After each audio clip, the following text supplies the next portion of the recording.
Welcome back to another edition of All Chiefed Up, where we do Kansas City Chiefs news, analysis, and more. Today we're going to be breaking down a few plays from the Buffalo Bills game. Mike, what are we starting off with here? We're going to start with the offensive line.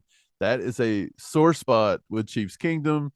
We're usually defenders of the offensive line. We don't think they play as bad as they get graded on PFF. We don't think they play as bad as everybody harps on them 24/7. This week, I kind of went back and watched it again. I've watched the game 2 or 3 times. I haven't really looked at what PFF said, but from what I'm hearing, PFF said that neither tackle played really well. I think you said something like maybe 10, 11 pressures from Wylie is what somebody had rumored. Yeah, but what do you think, man? Do you think they played really well, or what do you think? No, I don't think they played well, but I think they played about as good as you're going to get trying to block Von Miller with Mahomes rolling out of clean pockets sometimes. I mean, that's just all there is to it. I don't know if it really makes a difference who your tackles are when you're playing elite pass rushers. They're going to win some reps. That's just all there is to it. People need to understand that. So far this year, we faced nothing but a bunch of elite pass rushers every week in and week out. It's just been brutal. Yeah, so I alluded to PFF. Everybody's so big on PFF grades, man. We've said it before. We'll say it again. You can't base everything off PFF grades. It's not just us. We have a clip here of Jason Kelce, Travis Kelce talking about it. Take a listen to what they say. Do you think PFF gets it right? These PFF graders they're grading off of what they think the play should be. The graders don't necessarily know the objective of the play, the fundamentals that we're being taught. The guy has a great game. I mean, obviously he's going to have a higher grade. But I also think that there's agents out here paying guys to get higher grades than others. I won't name any names. I have wondered that for years. What? Wondered it? Do you think that's a fact? No doubt in my mind, yes. I choose to believe that PFF is more credible than that. You don't think there's agents out here trying to slither their way into a few extra? I don't think so. No, I don't. I think PFF... It's happening, Jason. Yeah, so they're basically saying that PFF looks at it and they don't really understand what the blocking schemes are to a certain point. They don't understand the point of the play. They kind of don't take into account the quarterback getting out of the pocket like you alluded to and getting to the pressure and different things like that. So they even said that they, maybe take a little bit of money to make certain people, and I don't put that past them. I'm not going to say they do it, but with everything money involved, there's always money, money controls money. So, anyways, let's talk about that for a second. I broke it down. I got 52 plays of protection that I counted in the game that our tackles could do. Orlando Brown Jr., I had him winning 50 out of 52. Now, I don't know what PFF says he won and what he didn't and how many pressures. I honestly did not see a legit pressure that Orlando Brown give up until, what was it? It was 11:05 on the clock in the third quarter was the first pressure I seen Orlando Brown give up, Steve, and that was a quarterback rollout design to his side that Mahomes didn't have anything and kind of held the ball. Oh, yeah, I remember that. That was a terrible play call. I hate the ones that roll out half of the field. Like, as soon as the play starts, those are terrible. Right, and then Mahomes held the ball so long. Orlando Brown just kind of give up on the play because, you're either going to get a holding call or whatever.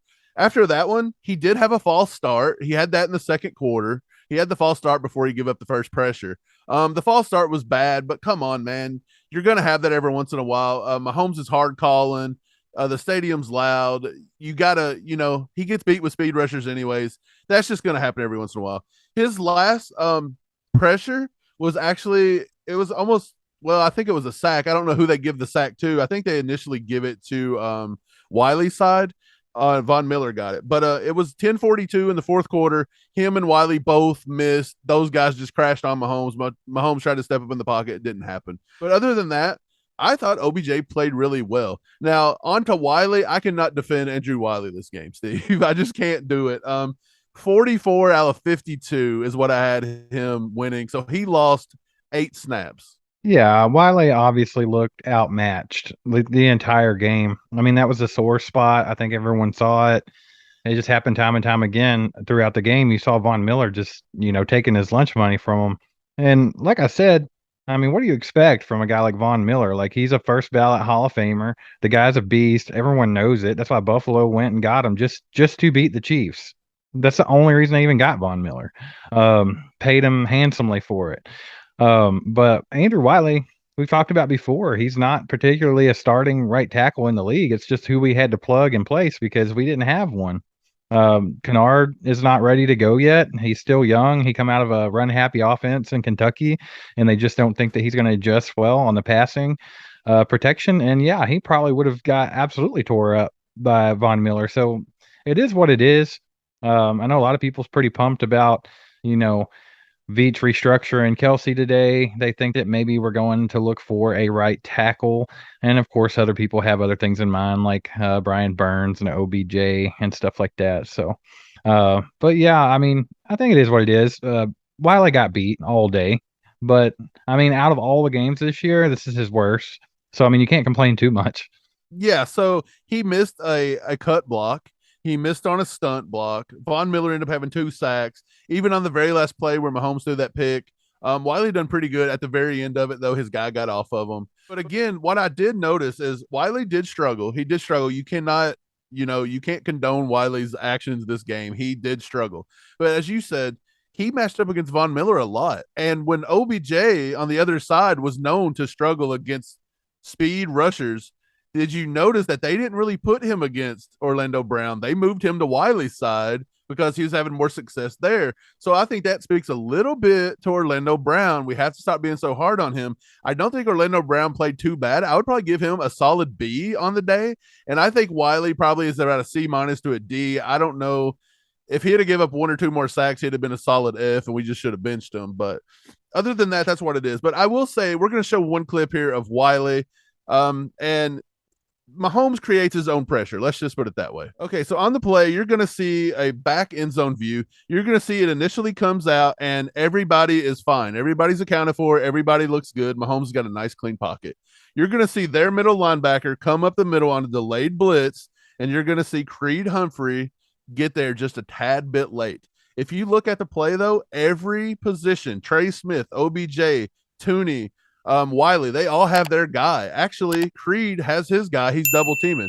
He gets a little late on the middle linebacker, and the middle linebacker gets through, and Mahomes has a wide open pocket right there on the right side if he runs to the inside of Smith and Wylie. But instead, Mahomes decides, hey, I don't think I can do that, which I don't know why he couldn't. I think he could have. And he decides to go on the outer side of Wylie.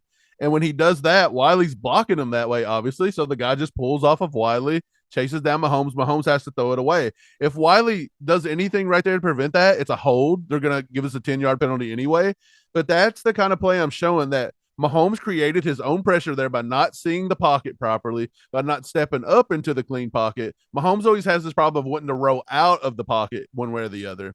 And yeah, he tends to roll to his right a lot, which is why Wylie gets in trouble a lot.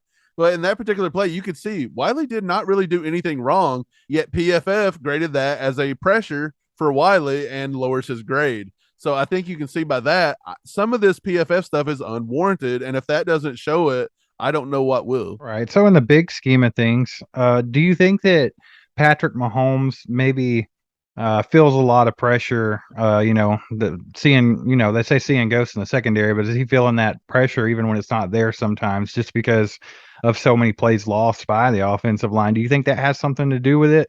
The fact that he likes to run out of clean pockets, do you think that affects him? Do you think, is it all on Mahomes on these plays, or is it because of, past reps? I think Mahomes is a quarterback that, yes, I think he doesn't fully trust his offensive line completely. And by don't trusting offensive line, I want to say it's probably more Wiley than anybody. Now, why he wants to roll to the right every time, my guess is that he can keep Wiley's defender in front of him. So if he turns his back and rolls to the left, obviously it's unnatural for him to go to the left side. He's got to throw across his body, but he also turns his back to Wiley's defender, and you probably don't want to do that either. So I do think it's that. I do think Mahomes is having a problem with his internal clock. I think he's just hanging onto the ball too long. It's like he doesn't see his first option, and as soon as his first option's done, instead of stepping up in the pocket or feeling for what he has, he wants to just turn it into street ball really quick, which we all know Mahomes does that. You're just going to have that with Mahomes. You're going to live by it. You're going to die by it. And that's just the way it is. But the fact that we always want to go to PFF and PFF always wants to say, okay, on that play, Mahomes got rid of that ball because Wiley's guy got to him. Well, you can obviously see Wiley's guy did not get to Mahomes. Mahomes got to Wiley's guy. Right. And we talk about Mahomes holding on to the ball too long a lot. We've discussed that quite a bit. We saw it a lot in this Buffalo game. Do you think it is because of Mahomes and not trusting the offensive line, trying to get out of clean pockets and things like that? Or do you think it's just plays that are taking way too long to develop? Do you think it could be bad play calling, bad routes? What do you think causes that? I think it's a little of both, honestly, probably. I think some of our receivers aren't getting open quick enough. I think he don't have that escape bailout in Tyreek where he could just kind of play street ball. Him and Tyreek were on a good level together, where when he moved, Tyreek would move with him. Tyreek never give up on a play. I think MVS, Juju are starting to learn that. We've seen shades of it with Juju this time, but I think it's going to take a little bit of time to develop.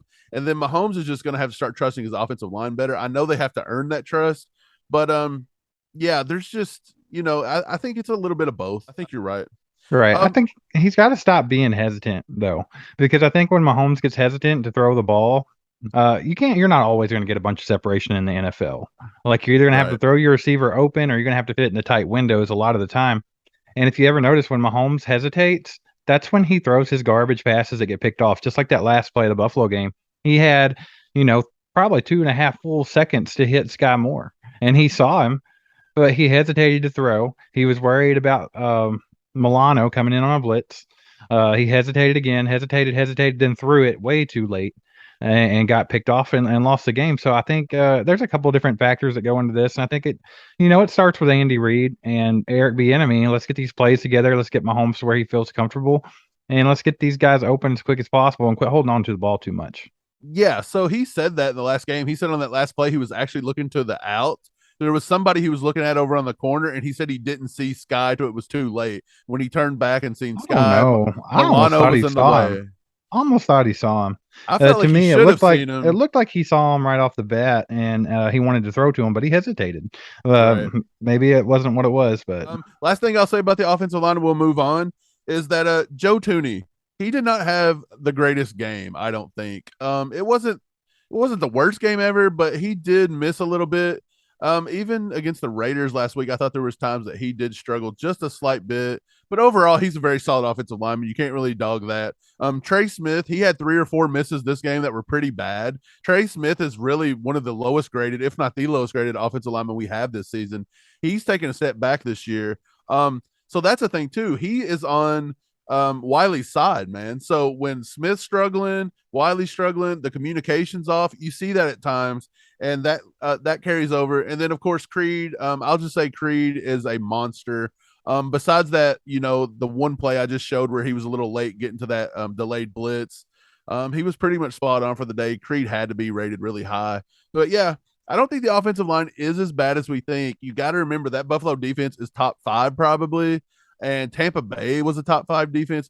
We've played some really good defenses. Look at the pass rushers we've had to play just within our own division so far. So we can't be too hard on these guys yet. The more we get all this under our belt now, the better we should be in the playoffs. Right. So with Veach clearing up some money, what would you think if you went to try to get offensive tackle help? What are you opposed to that? Do you think it's necessary? What do you think about that?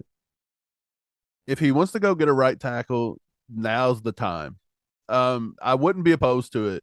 Do I think Wiley is serviceable enough for us to win a championship? I do. I don't think Wiley was the reason we lost this game wholly. Even with him giving up, I got him getting beat on 8 plays out of 52, and he gave up 2 sacks to Von Miller.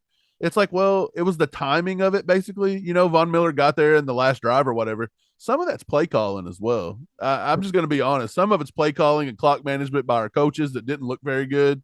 And it falls on Wylie. You always have to give a scapegoat to somebody. That's what fans do. And that's the way it is. Chiefs Kingdom, get down in the comments. We love talking football with you guys. Thanks for liking, subscribing, hitting that bell. Nick Wright called, and he said you need to go back and watch this video right here. So you might want to do that. And we'll catch you next time. See you guys.